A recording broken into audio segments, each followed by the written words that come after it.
chef sekaligus pemilik restoran bintang 5 di negara Denmark.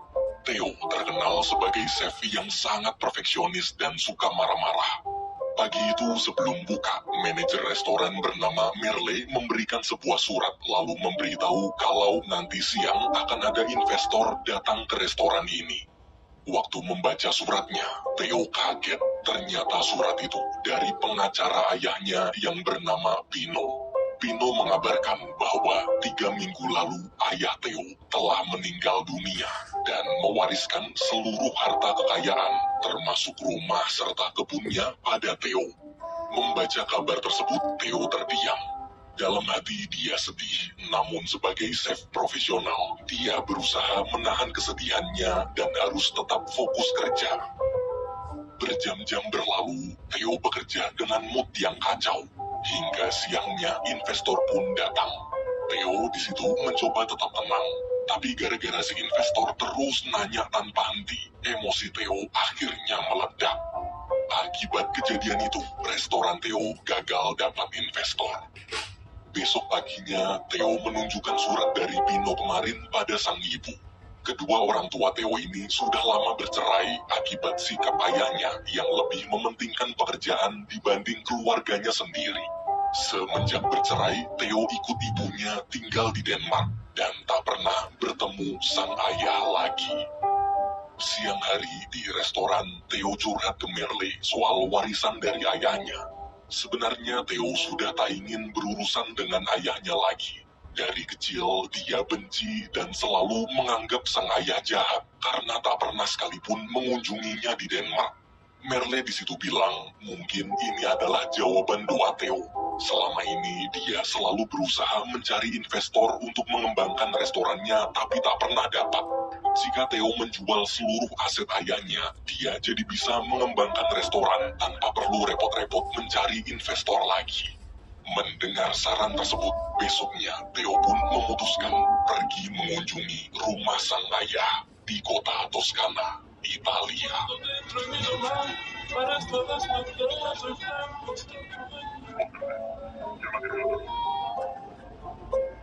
Sesampainya di sana, sebelum bertemu Pino, Theo mampir ke restoran di samping rumah sang ayah terlebih dahulu. Ia lalu memesan makanan dan 1 botol air minum. Harus di botol, nggak boleh dituang ke gelas. Tapi gara-gara pelayan yang bernama Sophia moodnya lagi jelek, dia malah nuangin tuh air ke gelas. Waktu Theo komplain, Sophia pun masukin balik airnya ke botol. Melihat kelakuan Sophia barusan, Theo cuma bisa istighfar. Pas makanan datang, Theo lihat Sophia ngelap saus yang berantakan di piring pakai tangannya. Seketika nafsu makan Theo hilang dan langsung membayar pakai kartu kredit. Waktu membaca nama di kartu kredit Theo, mendadak Sophia terdiam, lalu bilang kalau makanannya gratis. Siangnya Theo menemui Pino di kebun sang ayah. Selain menjadi pengacara, Pino juga bekerja di sini sebagai asisten ayah Theo. Tanpa basa-basi, Theo bertanya, kira-kira berapa nilai seluruh harta warisan ayahnya ini kalau dijual? Pino menjawab, kurang lebih 700.000 euro atau sekitar 11 miliar rupiah. Mendengar itu, Theo pun meminta Pino mencarikan pembeli secepatnya, karena dia tak ingin lama-lama ada di sini. Sorenya, waktu Theo mau masak, dia kaget melihat kondisi dapur yang sangat berantakan.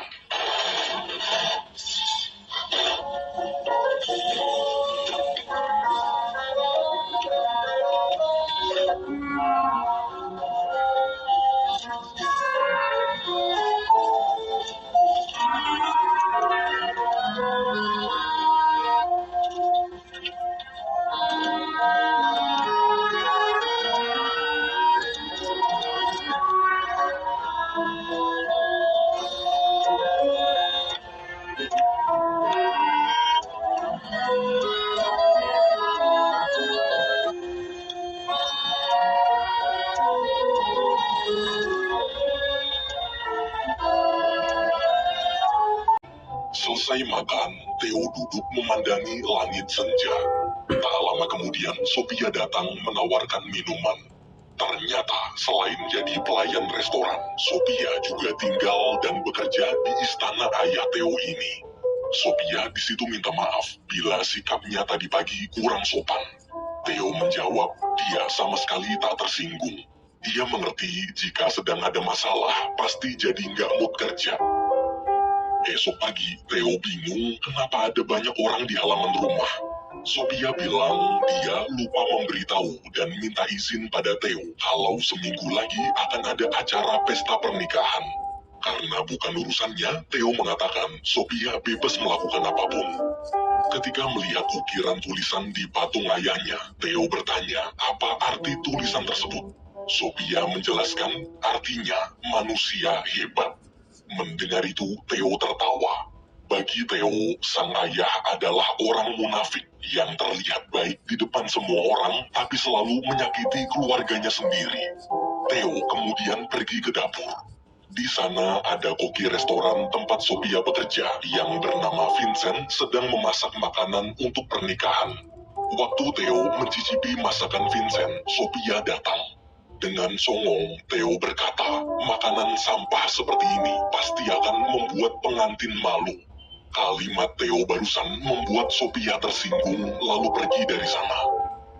Besok siang, saat Vincent dan Theo sedang jalan-jalan di hutan, Theo yang masih merasa bersalah minta maaf bila ucapannya kemarin terlalu kasar. Vincent mengatakan dia sama sekali tak tersinggung. Lebih baik Theo minta maaf ke Sophia aja, karena sebenarnya ini adalah pernikahan Sophia dan Pino. Mereka berdua terpaksa membuat acara pesta pernikahan sederhana karena tak punya cukup uang. Sophia hanya anak yatim piatu miskin, sementara Pino juga baru merintis karirnya sebagai pengacara. Mendengar itu, Theo jadi semakin merasa bersalah telah menghina masakan pernikahan Sophia. Sepulang dari hutan, Theo melihat Sophia sedang kebingungan. Sophia cerita kalau hari ini harusnya Pino mengantarkannya ke pabrik keju lalu berlatih dansa untuk acara pernikahan. Tapi dari pagi, calon suaminya itu belum datang-datang juga. Demi menebus rasa bersalahnya, Theo pun berinisiatif mengantarkan Sophia.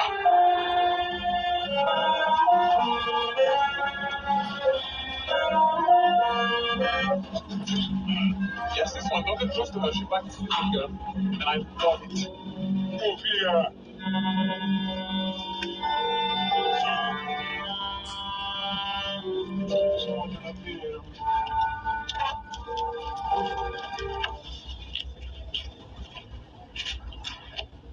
This is amazing. Wait out here? 1 hour. No mundo já começa a emoção.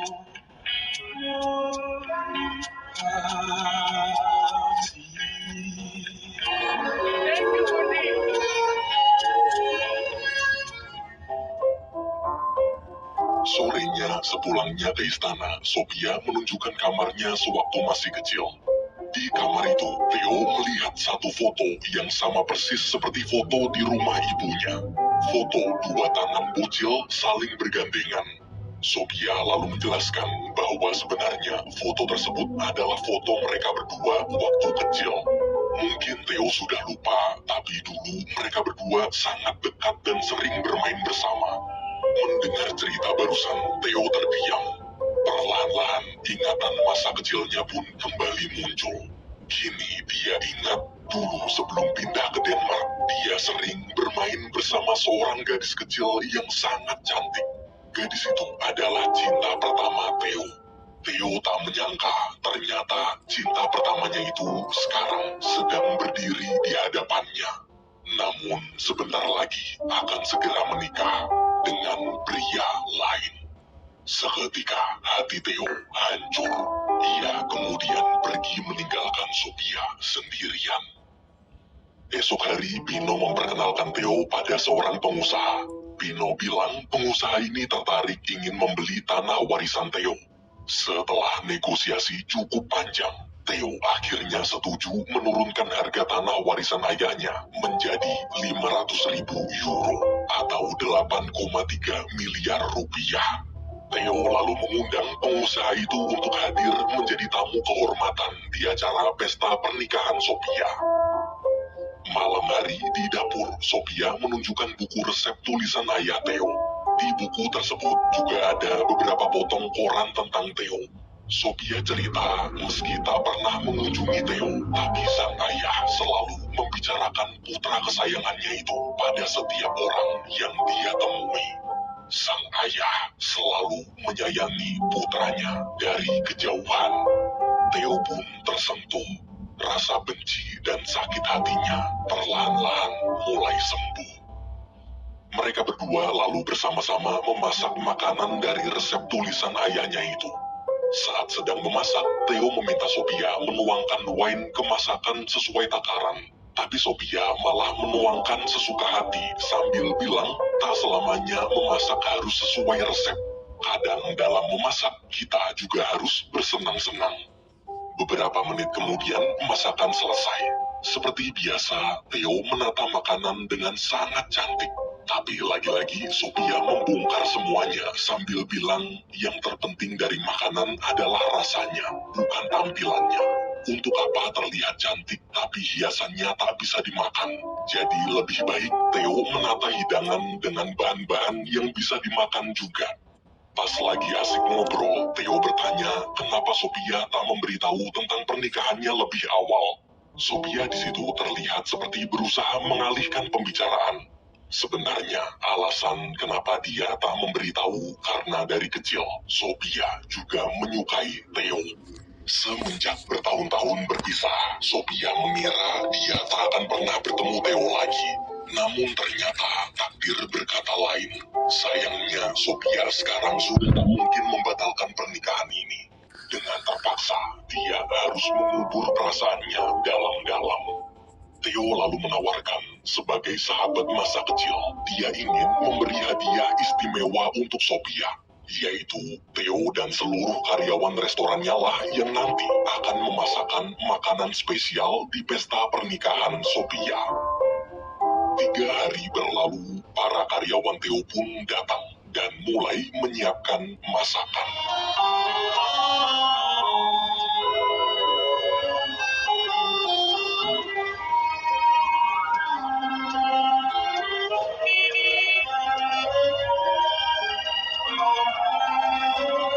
Come on, what are you doing? Is this one feeling?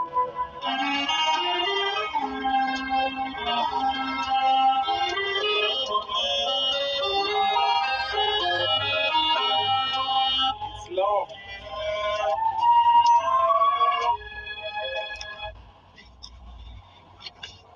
Well done. Okay, so where we're going? To Philly. That's it. Keesokan harinya, acara pernikahan Sophia dan Pino tiba. Sebelum acara dimulai, Theo menemui Sophia. Tapi anehnya, Sophia malah mengatakan kalau dia sudah tahu semuanya dari Pino. Sophia sangat kecewa kenapa Theo ingin menjual tempat ini. Dia juga tahu alasan kenapa Theo mau memasakkan masakan spesial di acara pesta pernikahannya yang sederhana ini. Pasti karena Theo cuma ingin membuat si pengusaha terkesan dan semakin tertarik membeli tanahnya. Mendengar ucapan Sophia barusan, Theo kaget. Dia berusaha menjelaskan alasannya membantu memasak murni hanya karena dia ingin membuat hadiah perpisahan spesial untuk Sophia. Theo hanya ingin wanita yang dia sayangi hidup bahagia meski bersama pria lain. Namun Sophia tetap kecewa dan sakit hati tempat kenangan masa kecilnya dijual. Ia menampar Theo lalu mengusirnya. Siang hari, acara pernikahan Sophia dan Pino dimulai. Dari bangku tamu, Merle melihat Sophia terus memandangi Theo. Merle di situ sadar pasti terjadi sesuatu. Malamnya, Theo mabuk sambil memandangi Sophia. Tak lama kemudian, Merle datang. Merle bilang mungkin dia nggak tahu apa-apa. Dia nggak tahu gimana cerita lengkapnya. Tapi melihat Theo dan Sophia saling menatap satu sama lain, dia mengerti garis besarnya. Merle lalu mencoba menghibur, namun Theo yang sedang galau memilih untuk pergi menyendiri. Pagi hari, Theo memandangi patung sang ayah. Ia marah, sedih, kecewa. Kenapa selama ini ayahnya tak pernah sekalipun datang berkunjung? Padahal hampir setiap hari, selama bertahun-tahun, bahkan puluhan tahun, Theo selalu menangis, berdoa semoga ayahnya datang. Tapi sekarang sang ayah telah meninggal. Itu artinya selamanya doanya tak akan pernah bisa terkabul.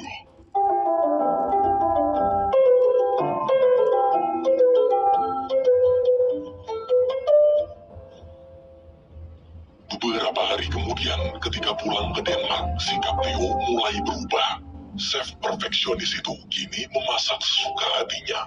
Dia menasehati anak buahnya agar jangan lagi memasak seperti robot. Mulai sekarang, jadikanlah dapur ini sebagai tempat yang menyenangkan. Memasaklah dengan hati. Suatu hari saat mengunjungi sang ibu, Theo bertanya kenapa ibu bisa jatuh cinta pada ayah. Ibu menjawab, ayah adalah pria baik. Walaupun cuek, tapi dia sering membuat hati ibu nyaman dan merasa menjadi wanita paling beruntung di dunia ini. Ibu Theo berkata, cinta tak hanya selalu tentang pernikahan. Bisa merasakan jatuh cinta meski tak bisa bersama, tetaplah sebuah anugerah terindah manusia. Keesokan harinya, Merle memberitahu bahwa uang penjualan warisan sudah masuk. Siangnya, mereka berdua pun berkonsultasi dengan arsitek tentang bagaimana rancangan pembangunan restoran mewah impian Theo. Namun selama diskusi, Theo hanya diam, tak tertarik sama sekali. Merle yang paham Theo sedang galau lalu menyuruh untuk mengikuti kata hatinya. Mendengar itu, Theo langsung bergegas berangkat kembali ke kastil sang ayah. Di sana terlihat ada si pengusaha dan Pino sedang mengobrol tentang rencana untuk merombak bangunan kastilnya. Theo lalu bilang kalau dia tak jadi menjual kastil ayahnya ini. Ia benar-benar minta maaf, tapi terlalu banyak kenangan masa kecilnya di sini yang tak bisa dia lupakan. Beruntung si pengusaha mengerti. Setelah uang dikembalikan, pengusaha itu pun pergi. Theo kemudian berkeliling sambil mengenang kenangan indahnya bersama sang ayah. Hingga ketika dia melihat patung ayahnya yang telah hancur, di dalam patung itu ada banyak sampah kulit telur. Theo ingat dulu dia sering menemani ayahnya memasak, walaupun cuma membantu memecahkan telur. Ia tak menyangka ternyata semua kulit telur itu masih ayahnya simpan. Theo lalu membawa patung sang ayah, duduk memandangi indahnya senja bersama. Beberapa bulan berlalu, Theo memutuskan pindah dan membangun bisnis restorannya di halaman istana sang ayah. Ia bahkan membawa para karyawannya dari Denmark untuk tinggal dan bekerja di sana. Saat Theo sedang memasak, Sophia datang berkunjung. Theo sangat senang, sudah lama sekali dia tak bertemu sahabatnya itu. Mereka berdua saling bercerita panjang lebar tentang kabar kehidupan mereka sekarang. Sophia lalu bertanya, apakah di liburan musim panas nanti, dia bisa memesan meja untuk acara makan-makan bersama keluarga kecilnya. Dengan senang hati, Theo menjawab, restoran di istana ini akan selalu terbuka untuk sahabat masa kecilnya. Film berakhir.